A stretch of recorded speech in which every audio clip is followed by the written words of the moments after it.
it's a welterweight bout between the natural-born killer Carlos Condit and Alex Cowboy Oliveira. Hey guys, my name is Connor from the UK Gaming Bureau and welcome to our EA Sports UFC 3 simulation and prediction of Carlos Condit versus Alex Cowboy Oliveira. So we're going to start off by having a quick look at Carlos Condit's record. He has 30 wins and 11 losses and is currently on a 3-fight skid with losses to Robbie Lawler in a title fight, Demian Maia and Neil Magny. Now if you look at Carlos Condit's record, it is absolutely stacked for people he's faced. People like Nick Diaz, GSP, Rory McDonald, Martin Kampmann, Tyrone Woodley, Thiago Alves, Lawler, Demian Maia, Neil Magny. There's loads of welterweight names there, and he's fought all the top contenders pretty much. Unfortunately for him, in the later years, as we just mentioned, it's not been going too well for him. He was on a 3-fight skid. Before that he had a win over Thiago Alves, before that he lost to Tyrone Woodley, and before that he had lost to Johnny Hendricks and GSP with a win over Martin Kampmann in there too. So unfortunately, as great as Carlos Condit has been, it does look like he is on the downside of his career. But if you look at the quality of opponents he's faced, there's really no shame in losing to any of them. Robbie Lawler, Demian Maia, Neil Magny, they're all tough fights for anyone in that welterweight division. Now one thing about Carlos Condit is he is an absolute finisher. Of his 30 wins, he has finished 28 of them, only 2 have gone to a decision. He has 15 knockouts and 13 submissions, which means that he's very dangerous on the feet and he's also very dangerous off his back and on top as well. Another thing about Carlos is he is tough beyond nails. He's one of the last sort of guys that has a solid chin that hasn't been cracked yet. He used to be in the same sort of sentence as Dan Henderson. People like that, people who had a solid chin and could take a shock. And beyond having a great chin, his recovery and his heart is insane as well. He's not going to go down without swinging. Now the main problem with Carlos Condit's game is he has never really developed any sort of takedown defense, which means that any relatively good grappler or wrestler can take him down and they can normally keep him down. He is quite dangerous off his back with both elbows and submissions, but when you give up takedowns as easily as he does, it can be very easily for wrestlers such as Neil Magny or grapplers like Demian Maia to be able to take you down and beat you.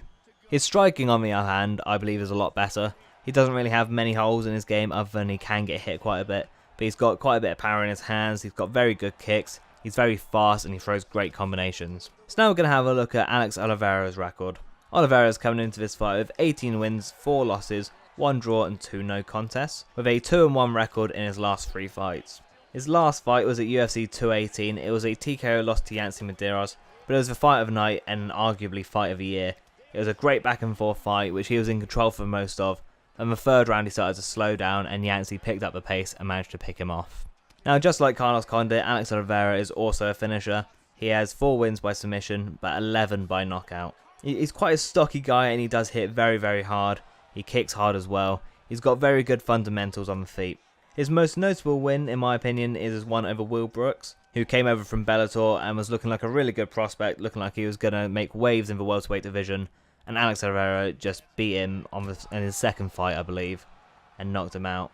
He also has good wins over Tim Means by rear naked choke and over Ryan LaFleur by knockout. Now when it comes to striking, both Oliveira and Condit are very good strikers, but in different ways. Condit's more of a technical striker, whereas Oliveira can definitely be pulled into a brawl, and I believe Oliveira hits a lot harder as well. His offensive grappling is very good. He can get chokes, he is decent on the ground. But as we saw in his losses to Gilbert Burns and to Donald Cerrone, he is actually quite vulnerable to getting submitted while he is on top of you. When you look at the Donald Cerrone loss, it was by a triangle choke. I believe Donald Cerrone actually pulled him down and pulled guard and wrapped the triangle up very quickly in the first round. Now Condit was originally supposed to be fighting Matt Brown, but unfortunately Matt Brown had to pull out due to, I believe, a ruptured ACL. So he's going to be out quite a while.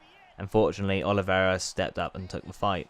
Now it is hard to tell whether taking a short notice fight is good for you or bad for you. There's good examples of like when Bisping fought Luke Rockhold for the title. He obviously went on to win the title and knock Luke Rockhold out in the first round. But to throw that back using another Bisping example, he then went and fought Kelvin Gastelum on 2 weeks notice and got knocked out himself in the first round. With how these two match up, it's difficult to really tell. Because I feel like they're going to try and keep it on the feet.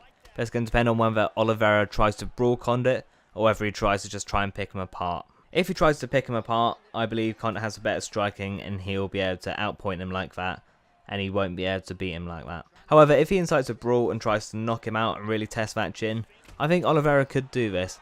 Also, if he manages to take him down, which with Condit's takedown defense shouldn't be too hard, I believe he can try and win the points on the ground and he can win those rounds. What Condit needs to do in this fight, in my mind, is he needs to not get into a brawl, and he needs to be careful to stay off his back. Basically, he needs to stop Oliveira from doing his game plan, and really implement his own. He really needs to show that he is the veteran here, he knows what to do, and he's going to be able to take on this newer guy. So, prediction time. Obviously, with it being short notice, it is hard to tell. Both guys haven't been training for each other, and that does also have a bit of an excuse for it, whichever one loses. But matchup-wise, I am leaning towards Carlos Condit here. I feel like Carlos Condit and Donald Cerrone are actually quite similar, both in how they're good on the feet, they have a lot of speed, they have a lot of fluidity in their strikes, but they're also very good off their back as well. They strike me as sort of a similar fighter, and we saw what happened when Donald Cerrone went against Oliveira. Oliveira can win this fight, but to do that I really think he's going to need to completely out-grapple Carlos Condit, which he can do, but we've never really seen him show the patience to try and win on points.